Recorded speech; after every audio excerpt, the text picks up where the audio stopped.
Itu selamat pagi teman-teman siswa dan siswi SMA IT Rahmah Cendikia Tangerang. Mau izin, Bapak akan menyampaikan perkenalan diri. Nama Bapak Agung Prasetyo, gelar Bapak SSMSI, dan Bapak bisa bisa dipanggil Pak Agung aja boleh. Dan kemudian Bapak bertempat tanggal lahir di Padang 16 Desember 1993 dan mata pelajaran Bapak ajari yaitu sosiologi. Nah, untuk hari ini kita akan belajar tentang gejala sosial. Nah, berikut video ini adalah asli real time. eh, saya melaksanakan micro teaching dengan bantuan Zoom meeting dengan suasana yang sangat sejuk pagi ini, yaitu saat subuh, dan saya baru saja menyelesaikan saat subuh berjamaah di masjid. Dan di sini peran saya yaitu sebagai guru sosiologi di sini. Dan kemudian izin saya mau share, eh, Bapak mau share materi Bapak, sedikit istilahnya tak kenal maka tak sayang, makanya Bapak akan memperkenalkan diri eh, tentang background pendidikan Bapak. Nah, di sini Bapak akan share tentang, ya udah tuh Bapak. Ini pertama, kemudian yang kedua, nah ini profil Bapak, di mana Bapak tinggal di Serang, dan juga untuk background Bapak di bidang sosiologi, Bapak menempuh S1 dan S2 dalam linear, atau misalnya masih berkaitan antara ilmu sosial politik, di mana Bapak S1 di Setiabudi Rangkas Bitung, dan S2 di Unis Tangerang, Universitas Islam Syekh Yusuf Tangerang, dan lulus alhamdulillah dengan lulusan terbaik saat itu pada tahun 2019. Kemudian di sini Bapak menyampaikan tentang gejala sosial. Apakah dari teman-teman ada yang mengetahui apa itu gejala sosial? Silakan angkat tangan. Oh ya, sangat baik sekali. Terima kasih eh, pengetahuan teman-teman tentang gejala sosial. Nah, di sini Bapak akan sampaikan apa sih Pak gejala sosial itu? Yaitu di mana adanya peristiwa antara satu atau dua orang ataupun kelompok yang terlibat dan saling terkait dalamnya. Nah, itu merupakan bisa menjadi gejala sosial dalam bentuk ekonomi, politik, budaya maupun moral. Nah, di sini dapat kita artikan gejala sosial di masyarakat dengan pasti namanya gejala sosial disebabkan oleh adanya fenomena yang menandai munculnya permasalahan sosial di masyarakat. Nah, munculnya itu bisa berbentuk negatif dan positif. Nanti Pak akan jelaskan di slide selanjutnya. Kemudian contohnya nanti Bapak sampaikan per negatif positifnya. Ini kita sampaikan, Bapak sampaikan pengertiannya dulu saja. Ya, teman-teman tidak asing atau gampang mengetahuinya. Kemudian di sini Bapak sampaikan ragam jasa sosial itu ada dari bidang ekonomi. Di sini Bapak contohkan seperti kemiskinan yang terjadi di Indonesia, kemudian adanya budaya yang mungkin saat ini sangat hits ya di kalangan anak-anak muda sekarang, di mana adanya budaya asing seperti budaya Barat ataupun budaya Korea, Jepang. Apa di sini ada yang senang K-pop? Terutama anak cewek-cewek ya, perempuan pasti. Mungkin di sini ada beberapa yang suka K-pop atau Korea pop, kemudian contohnya lingkungan alam seperti banjir.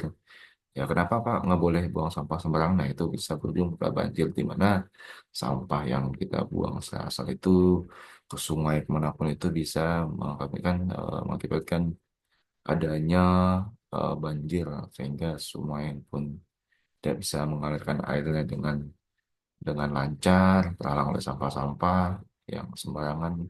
Nah, itu beberapa contoh ragam gejala sosial di masyarakat. Kemudian dari segi psikologis, Mungkin bisa terjadi dengan adanya paham-paham ajaran sesat ya, mungkin yang kalau pernah dengar beberapa agama yang di dirasakan sesat sehingga mengakibatkan media sosial atau kejiwaan yang terlalu fanatik atau terlalu lebih tepatnya tidak memenuhi kaidah-kaidah agama yang diperbolehkan di Indonesia. Indonesia. Kemudian, nah ini apa sih Pak faktor penyebabnya? Di sini ada faktor budaya yang tumbuh dan berkembang di masyarakat. Kemudian tadi Pak contohkan ada kemiskinan, kerja. Itu yang negatifnya ya. Nah, positifnya apa Pak? Nah, misalnya kerja bakti, misalnya budaya di masyarakat setempat, adanya kerja bakti seminggu sekali atau sebulan sekali. Kemudian ada faktor struktural di mana ini adanya pola-pola hubungan ataupun eh, terjadinya interaksi sosial di masyarakat, misalnya struktural dari RT RW ataupun dari eh, tokoh-tokoh ada tokoh agama yang memberikan penyuluhan ataupun memberikan ceramah atau tokoh agama ya ustaz-ustaz kita bukan ceramah Islam di masyarakat setempat. Nah, itu bentuk struktural. Jadi ada hierarki ataupun di mana dia memiliki kompetensi atau memiliki keahlian di bidangnya atau agama ya dia sebagai penyuluh di bidang agama. Kemudian di bidang masyarakat bisa contohkan seperti RW RT setempat seperti itu. Kemudian apa sih Pak dampaknya itu gejala sosial bisa dalam bentuk dampak positif maupun negatif. Nah, contohkan tadi adanya kemajuan teknologi di bidang kehidupan. Nah, itu bentuk positifnya. Jadi contoh di gambar yang di bawah, di mana masyarakat mudahnya berkomunikasi, berhidupan secara teratur, dan kemudian pembangunan yang merata, yang sangat baik di masyarakat dan pemerintahan. Sehingga interaksi antara masyarakat dan pemerintah berjalan dengan sangat baik. Kemudian dari dampak negatifnya jelas di sini ada eh, muncul konflik sosial seperti terlalu padatnya masyarakat di suatu tempat dan tidak tertata kelola yang sangat baik dari pemerintahnya sehingga bentuk lingkungan di sini contoh di gambar di atas ini Bapak contohkan seperti pasar ya di mana pedagangnya sampai ke tengah jalan kemudian kendaraan-kendaraan tidak teratur dalam berlalu lintas di mana mobil motor di sini di gambar di atas ini jelas bahwa dampak negatif tidak adanya aturan yang jelas ataupun keteraturan dari pemerintah dan masyarakat dalam mengelola suatu ini contoh pasar ya jadi tidak ada tempat lalu lalangnya tidak teratur sehingga terjadi penumpukan seperti itu sehingga bisa berisiko negatif seperti copet ataupun maling ataupun eh, apa perilaku menyimpang karena ini masyarakat sangat dempet sekali di sini di gambar di atas. Ini bentuk contoh dampak negatifnya. Kemudian, nah di sini contoh di masyarakat ya Bapak contohkan ini yang lain lagi. Nah ini karena kita di tingkat level SMA ya, di mana pasti namanya adanya masalah remaja seperti balap liar ataupun tawuran, menyontek. Nah itu bentuk contoh gejala sosial dan terjadi di masyarakat di level sekolah ya di SMA kita. Oke, ini beberapa materi yang mau Bapak sampaikan. Terima kasih atas perhatiannya. Nah, saat ini Bapak akan membagi teman-teman menjadi beberapa kelompok. Jadi di sini setelah Bapak sampaikan secara simple atau secara dasar dulu saja tentang media sosial di sini, Bapak akan memberikan setelah ini Bapak akan mencoba diskusi sama teman-teman dan nanti Bapak akan bagi per kelompok dari jumlah siswa saat ini. Kemudian Bapak akan meminta teman-teman diskusi per kelompoknya apa gejala sosial yang terjadi di tempat teman-teman dari masing-masing anggota kelompok dan kemudian eh, silakan teman-teman diskusi dan memberikan hasil diskusi teman-teman bagaimana contoh kerja sosialnya dan apakah dampaknya dan juga apakah masuk dalam faktor kultural maupun struktural seperti yang Bapak contohkan tadi.